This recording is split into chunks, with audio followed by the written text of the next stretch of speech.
Olá pessoal, tudo bem com vocês? Bem-vindos à terceira unidade de História. Eu sou a professora Zilmar e a sua aula favorita começa agora. Bom, galera, finalizamos a unidade 2. Vamos começar agora a unidade 3, que, olha, está incrível, só assunto interessante. E nós vamos começar hoje com o feriado do dia 15 de novembro de 1889. É aquele dia que você não vai para a escola, que você fica em casa e você agradece por isso. Mas a pergunta é, você sabe por que você não vai para a escola? Aposto que não, então você vai saber agora. Você não vai para a escola no dia 15 de novembro de 1889 porque é o dia da proclamação da República. É quando o Brasil ele deixa de ser uma monarquia, ou seja, de ter um rei, para agora se tornar uma república, ou seja, ter um presidente, certo? Então fica ligadinho aí, caneta e papel na mão, porque a aula vai começar. Então vamos lá. Essa unidade, nós vamos falar sobre a crise do Império, que é a nossa primeira aula de hoje. Nós vamos falar sobre república oligárquica, movimentos sociais, a Era Vargas. Finalmente você vai descobrir quem foi Getúlio Vargas. Nós vamos falar sobre o populismo, sobre a ditadura civil-militar no Brasil, repressão, resistência e luta por direitos e redemocratização. Além disso, vamos ter o neoliberalismo, Brasil contemporâneo, democracia, memória e verdade histórica. Então, essa unidade 3, ela é completamente todinha Brasil, certo? Então, vamos lá. A crise do Império e a proclamação da República. Bom, esse senhor que você está vendo aí é Dom Pedro II. O Dom Pedro II vai assumir o governo imperial aos 14 anos. Sério, professora? Sim, aos 14 anos. Mas eu vou te contar essa história. Vamos lá. Em 7 de setembro de 1822, outro feriado que você não vai para a escola, o pai dele declara a independência do Brasil e aí começa o período imperial. Então, Dom Pedro I vai ser o primeiro imperador do Brasil. Só que ele só vai ficar no poder durante 9 anos, porque ele vai abdicar do trono em 1831 e vai ter que ir para Portugal. Ele nunca mais vai voltar para o Brasil, pessoal. E aí, ele vai deixar o filhinho dele, que é o Pedro. Só que o Pedrinho, ele só tem 5 anos, é uma criança. Então, quem vai governar o Brasil até ele completar 18 anos vai ser os regentes, que são representantes do Império. Porém, durante o período regencial, vai acontecer aí muitos movimentos de separação do Brasil, de independência. Nesse tempo, de 1831 a 1840, o povo que morava no Brasil não tinha uma identidade brasileira. Por exemplo, de onde você é? Ah, as pessoas não falavam, eu sou do Brasil, eu sou brasileiro. Não, as pessoas falavam, eu sou da Bahia, eu sou de Pernambuco, eu sou de Minas Gerais. Então, as pessoas não tinham essa identidade de dizer, eu sou brasileiro. Então, começou aí vários movimentos de tentar separar essas províncias do Brasil. Então, para isso não acontecer, os regentes decidiram dar um golpe, que vai ser chamado de golpe da maioridade, onde o Dom Pedro, que vai se tornar o Dom Pedro II, ele assume o poder do Brasil aos 14 anos, certo? Aos 14, a sua idade provavelmente, e ele vai governar o Brasil. E aí, para ele ser um imperador, ele precisa casar. Então, aos 17 anos, ele vai casar com uma mulher bem mais velha. Na época, ela tinha aí 22 anos, certo? Vão casar, vão ter 3 filhos. E desses filhos vai nascer uma princesinha chamada Isabel. Já ouviu falar? Tenho certeza que sim. E é Isabel que futuramente vai assinar a Lei Áurea, que vai libertar os escravos no Brasil, certo? O Dom Pedro II, ele vai ser um imperador, apesar de absoluto, ele vai ser um imperador muito querido, ele era muito carismático. Durante o seu governo, o Brasil vai enfrentar um longo período de estabilidade. Apesar da escravidão, ele vai agradar tanto a camada popular quanto a camada de elite. Então, ele está governando ali. Nesse período, como eu falei, vai ser muito estável, a economia vai avançar, vamos ter aqui os primeiros sinais de industrialização, só que vai ser complicado. Por quê? Porque o Brasil, na época de Dom Pedro II, era um país extremamente agrário, a economia era baseada no café. Então, essa economia favorecia os donos dos escravos, que eram os fazendeiros, e não tinha indústria nenhuma aqui. Então, quando essas indústrias começam a chegar, vai desagradar esses fazendeiros. Por quê? Porque significa perder lucro e talvez até os escravos, certo? Dom Pedro II, ele governa por 49 anos, ele assume em 1840 e só vai sair com a proclamação da República em 1889. Ele sai, vai para a França e nunca mais vai voltar. Ele morre por lá, pobre, triste e solitário. Vamos lá! Depois dessa fofoca histórica aí, vamos para a aula. No final do século XIX, o Brasil ainda era uma monarquia governada por Dom Pedro II.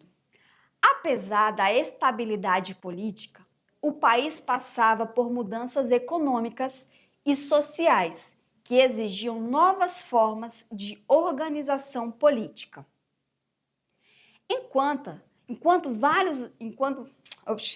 várias nações americanas já eram repúblicas, o Brasil ainda permanecia como uma monarquia, modelo ultrapassado.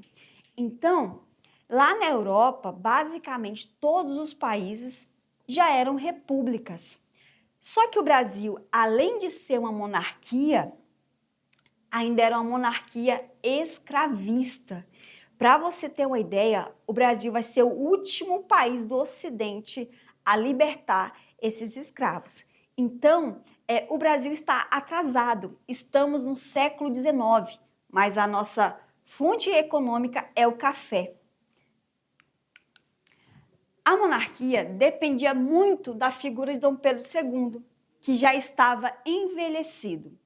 Além disso, há dúvidas sobre a sucessão com a princesa Isabel. A princesa Isabel vai ser a única filha sobrevivente. E a princesa Isabel, na época, era casada com um francês chamado Conde Du. A princesa Isabel, já temos um agravante, ela é uma mulher e ela era casada com um francês. Então a pergunta que fica, quando o pai dela morrer, que é o Dom Pedro II, quem vai assumir é a Isabel, mas não a Isabel diretamente, e sim o seu esposo, o seu marido, que é um francês. Então aí já começa um movimento de golpe, um movimento para implantar essa república e acabar com a monarquia. O sistema político era elitista e excludente, com pouca participação popular, o que aumentava o distanciamento entre o governo e a sociedade. O voto era restrito, excluindo mulheres, analfabetos, pessoas pobres e grande parte dos trabalhadores. Quando o Dom Pedro I ele proclama proclama a independência do Brasil, é criada uma Constituição, a de 1824. Nessa Constituição, nós vamos ter aí a criação de um poder chamado poder moderador, onde esse poder ele tinha o poder sobre vários outros poderes. Então, nós sabemos que numa república há 3 tipos de poderes: o executivo, legislativo e o judiciário. Só que o poder moderador é o 4º poder. Então, esse poder tinha poder sobre os 3. Então, o imperador era um cara absoluto, ele tinha um poder absoluto, ele podia fazer qualquer coisa. Além disso, nessa Constituição, o voto era só para os homens maiores de 25 anos e que ganhasse 100 mil réis anuais. Numa população que a maioria é escravizada, onde nós vamos ter pessoas pobres trabalhando, é muito difícil você encontrar alguém da camada popular que ganhasse 100 mil réis anuais, porque era muito dinheiro. Então, mais uma vez, a Constituição, que seria usada para melhorar a vida do povo, vai melhorar a vida da elite. Então, dessa forma, essa Constituição só vai agradar mesmo a elite que morava no Brasil. Vamos continuar. Nós temos aqui a bandeira do Império, que vai ser uma bandeira criada por Dom Pedro I.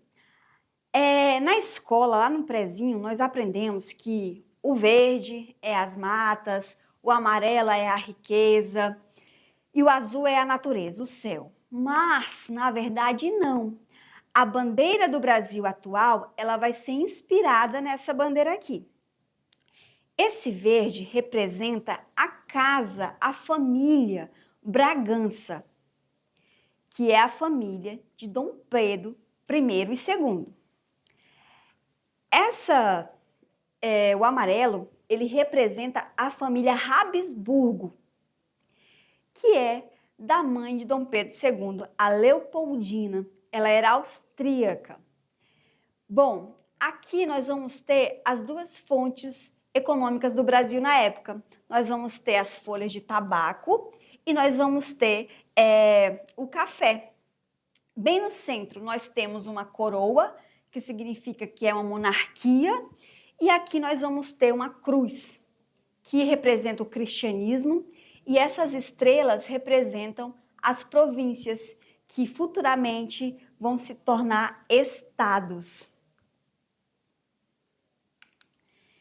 O Império enfrentou várias crises. O exército insatisfeito, questão militar.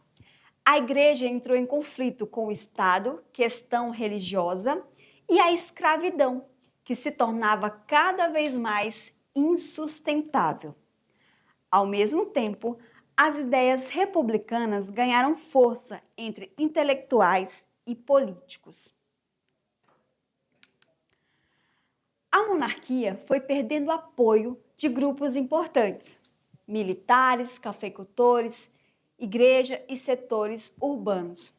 Sem uma base forte de sustentação política, o regime ficou fragilizado, preparando o caminho para sua queda, que ocorreria sem grande participação popular.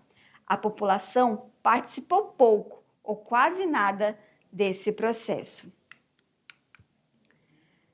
Abolição da escravidão e rearranjos políticos e sociais. A escravidão era a base da economia imperial, principalmente na produção de café. No entanto, ao longo do século XIX, esse sistema passou a ser questionado por pressões internas e externas. Pressões internacionais, movimentos abolicionistas, fugas, revoltas, ações de pessoas escravizadas e campanhas políticas enfraqueceram esse sistema.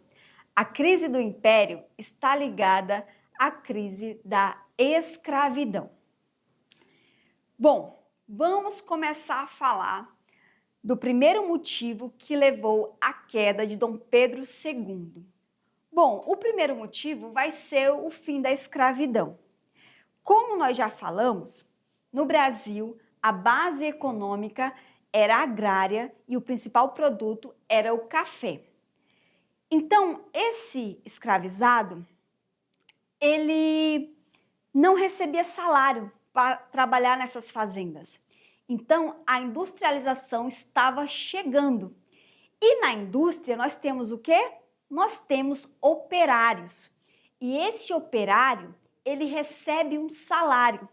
Só que no Brasil não tinha como, por quê? Porque há a escravidão. Escravo trabalha de graça, escravo não paga salário.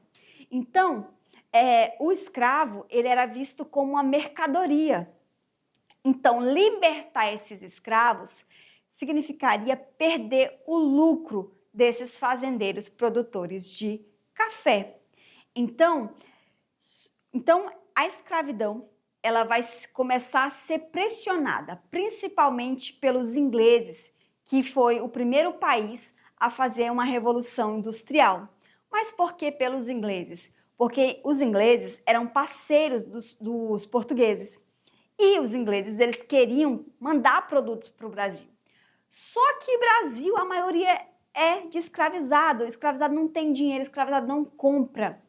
E aí começa-se um processo de libertação desses escravizados, que só vai acontecer em 1888.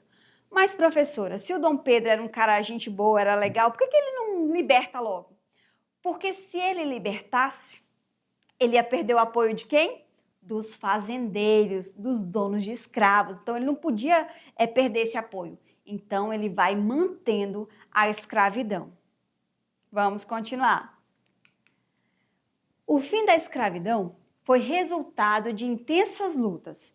Pessoas escravizadas resistiram de várias formas, fugindo, formando quilombos, comprando alforrias, organizando redes de apoio e pressionando seus senhores, enquanto abolicionistas atuavam na imprensa e na política. A abolição foi uma conquista social, não apenas uma decisão da monarquia. E aí aqui nós temos o Luiz Gama. A história dele é muito interessante, então se você for curioso, você vai pesquisar sobre ele. Então, um breve relato. Ele foi vendido ilegalmente como escravizado pelo próprio pai.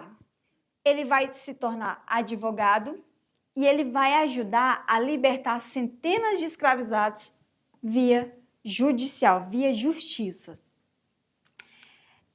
Em 13 de maio de 1888, a princesa Isabel assinou a Lei Áurea, abolindo oficialmente a escravidão no Brasil. Mas é importante falar que antes da Lei Áurea, nós vamos ter outras leis para tentar acabar, só que só vai acontecer em 1888.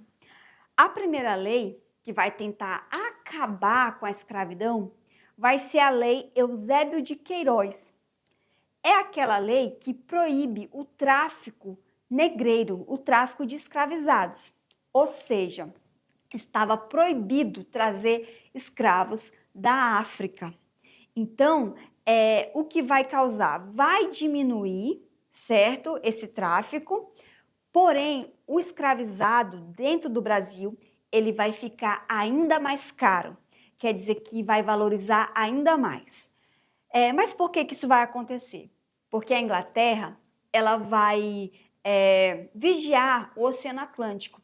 Então, qualquer navio que fosse na África e trouxesse escravizados, esses navios iam ser derrubados, ou iriam ser afundados, certo?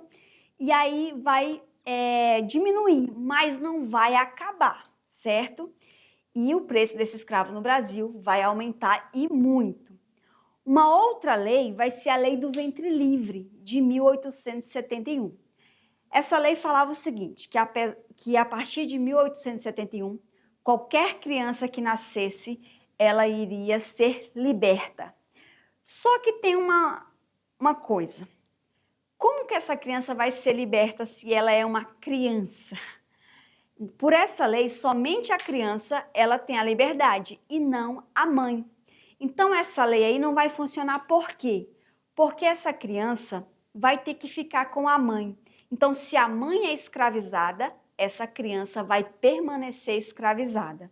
Então, ela não tem casa, ela não tem parentes, ela simplesmente ela é uma criança. Então, isso aí vai ser mais uma lei que não vai funcionar. Outra lei também que não vai funcionar é a lei do sexagenário. Ou seja, é uma lei que fala que a partir dos 60 anos o escravo ele está liberto. Só que temos um pequeno detalhe. Escravo no Brasil só vivia até os 27 anos. Muito pouco, morria muito jovem. Então essa lei era somente no papel. Dificilmente um escravizado ele conseguia chegar aos 60 anos.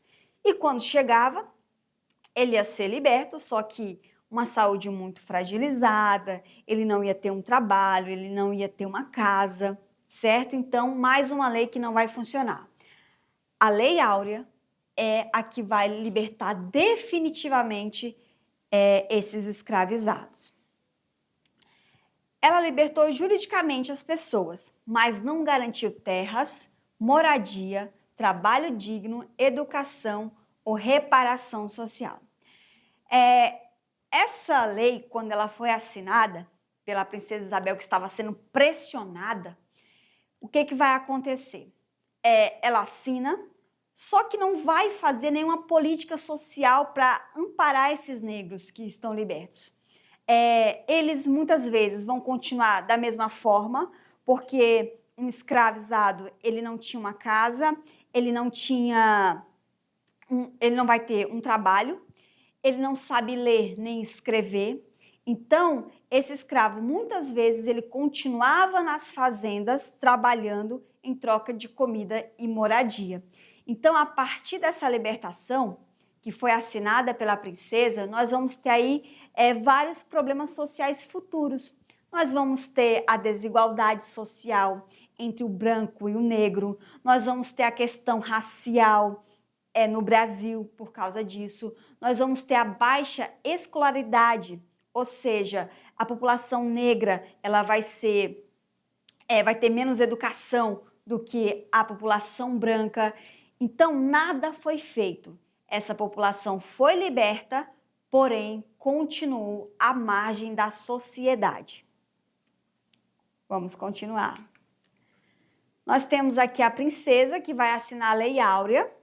Detalhe, o pai dela estava viajando, ela assina sem o pai dela saber. Quando o pai dela chega e sabe dessa história, o caos, a crise já está formada, certo? Então, a libertação dos escravos é uma das causas da crise do império. Após a não abolição, o Estado brasileiro não criou políticas efetivas para integrar a população negra à sociedade. Muitos ex-escravizados foram deixados sem apoio, enquanto o governo e as elites incentivavam a imigração europeia para substituir a mão de obra nas lavouras. Aqui é interessante porque esses imigrantes, principalmente alemães e italianos, eles vão vir para trabalhar nas fazendas e depois eles vão trabalhar nas fábricas que vão surgir no Brasil. Eles vão vir com novas ideias iluministas, aquelas ideias de liberdade, de igualdade e fraternidade. Então, essa chegada desse povo de fora vai aumentar ainda mais a tentativa de acabar com o império e tornar o Brasil uma república. Atuação das elites, do exército e dos republicanos. Parte da elite, especialmente os cafeicultores, passou a defender uma república, buscando maior autonomia política e econômica. Eles criticavam o centralismo do império e queriam mais liberdade para controlar impostos, decisões políticas e interesses regionais. O Dom Pedro II, ele também vai usar o poder moderador, o Dom Pedro II era um imperador um imperador absolutista. Então, ele também vai tirar a liberdade do povo, vai cobrar muitos impostos. Assim, a República não nasceu como um projeto popular amplo, mas dos interesses das elites que desejavam maior participação no poder. E aí temos aqui a segunda causa da crise do Império de Dom Pedro II, que vai ser a Guerra do Paraguai. Essa guerra aí, ela vai durar 6 anos, mas é a partir dessa guerra que o exército brasileiro ele vai ser formado e ele vai sair dessa guerra com muito moral e vai querer mais poder. Então vamos lá falar dessa guerra. Essa guerra ela vai acontecer entre Paraguai, Brasil, Argentina e Uruguai. Por quê? O Paraguai, galera, não tem saída para o mar. E o Paraguai estava começando a se industrializar. E eles precisavam de territórios que fosse para o oceano. Então, o Paraguai vai querer tomar algumas terras. E essas algumas terras são terras brasileiras. E aí o que vai acontecer? Uma guerra. E além disso, para o Brasil chegar em Mato Grosso, ele precisava passar pelas terras do Paraguai. Então o que vai acontecer? Essa guerra, onde Brasil, Uruguai e Argentina vão criar um grupo chamado de Tríplice Aliança. Os 3 países vão se aliar e vão lutar contra o Paraguai. Essa guerra ela dura 6 anos, mas ela vai ter um resultado desastroso, tanto para o Brasil quanto para o Paraguai. O Paraguai vai ficar extremamente destruído.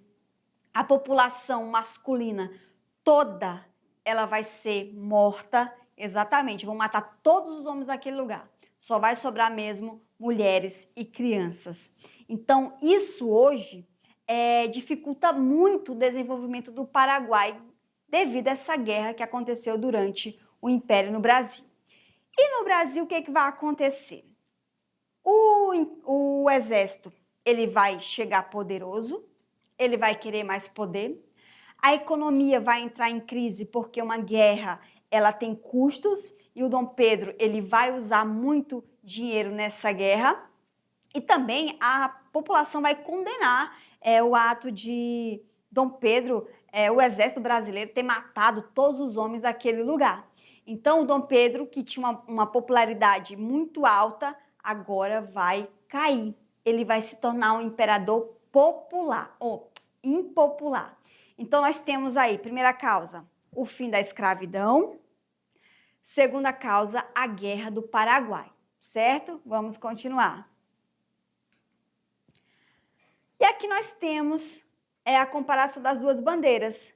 Nós temos a bandeira do Império e nós temos a bandeira da República, que é essa república que nós estamos até hoje. Então você consegue ver aí que vai permanecer algumas cores, né, parecidas e outras não. Por exemplo, o azul vai entrar, vai tirar a coroa, vai tirar a cruz, os ramos de café. E agora nós temos Ordem e Progresso composta pelos estados do Brasil. O movimento republicano ganhou força a partir de 1870, com a publicação do Manifesto Republicano. Esse documento criticava a monarquia e defendia a implantação da república no Brasil. Os republicanos defendiam principalmente o federalismo, ou seja, a divisão de estados. Essa proposta agradava muito às elites regionais, especialmente as ligadas ao café. A proclamação da República ela foi feita sem grande participação popular. Muitos brasileiros sequer compreenderam imediatamente o que estava acontecendo. A mudança de regime ocorreu principalmente no Rio de Janeiro, então capital do país, por meio de uma ação militar. A República nasceu com uma mudança política, mas não com uma revolução social. Então, aqui é importante você saber o seguinte: além do fim da escravidão, além da Guerra do Paraguai, nós também vamos ter a questão da crise da Igreja Católica. O Dom Pedro, ele permitia no Brasil que as pessoas tivessem a sua própria religião. E aqui crescia um movimento chamado maçonaria, e a igreja era contra isso. O que é maçonaria? É uma organização composta por vários idosos. Não, galera, é uma organização composta por homens, certo? E aí a igreja vai dizer que aquilo é coisa do diabo, que é seita, e aí vai proibir. Só que o Dom Pedro não proíbe. Então a igreja tira o apoio a Dom Pedro II. Ou seja, o Dom Pedro não vai ter mais o apoio da igreja. Então o governo dele está insustentável. E além disso, também não vai ter mais o apoio dos militares que querem uma república, certo? Aos moldes da Europa, querem uma república independente. Continuando. No dia 15 de novembro de 1889, o Marechal Deodoro, galera, esse carinha aqui, era best friend, melhor amigo de Dom Pedro II. Ele vai lutar na Guerra do Paraguai e ele falava que o Brasil deveria sim ser um império. Só que ele vai mudar de ideia, né? Pelo que a gente está vendo aí. Então, é ele que vai dar o golpe junto com outros militares e vai dar um conselho a Dom Pedro II para que ele pegasse toda a sua família e fosse embora do Brasil. O Dom Pedro, ele vai fazer isso, ele não vai resistir, não vai ter guerra, ele simplesmente vai obedecer essas ordens de Deodoro da Fonseca e vai embora, não vai levar absolutamente nada, toda a riqueza fica no Brasil. E aí, quem vai se tornar o primeiro presidente vai ser esse carinha aqui, ó, Marechal Deodoro da Fonseca. Então, no dia 15 de novembro, nós vamos ter agora uma república no Brasil. As antigas instituições imperiais foram substituídas por estruturas republicanas. As províncias passaram a ser chamadas de estados e o país adotou o federalismo. A igreja foi separada do estado. O casamento civil foi instituído e o registro civil passou a ser responsabilidade do estado. Tudo isso aí vai ser na Constituição de 1891. Lembra, uma Constituição é a lei e direitos de um país. Então, quando a República ela é proclamada em 1889, é criada uma nova Constituição. E nessa Constituição, galera, vai estar escrito lá que vamos ter eleições. Só que aí o voto vai ser aberto, ou seja, quando você for votar, você vai ter que falar o nome do candidato bem alto, para todo mundo ouvir. Outra coisa, além do voto aberto, vai ser extinto o poder moderador. Agora o Brasil só tem 3 poderes: o executivo, legislativo e também o judiciário. Mulher não pode votar, ex-escravo não pode votar, analfabeto não pode votar, pobre não pode votar. Ou seja, é uma república, porém uma república que serve à elite do país. Também foi criada uma nova bandeira, mantendo o verde e amarelo, mas substituindo os símbolos imperiais por elementos republicanos. Essas mudanças marcaram rupturas importantes com o Império, mas não significaram democracia plena. Que nós temos ordem e progresso, a nossa bandeira atual. A Constituição de 1891 organizou o novo regime republicano.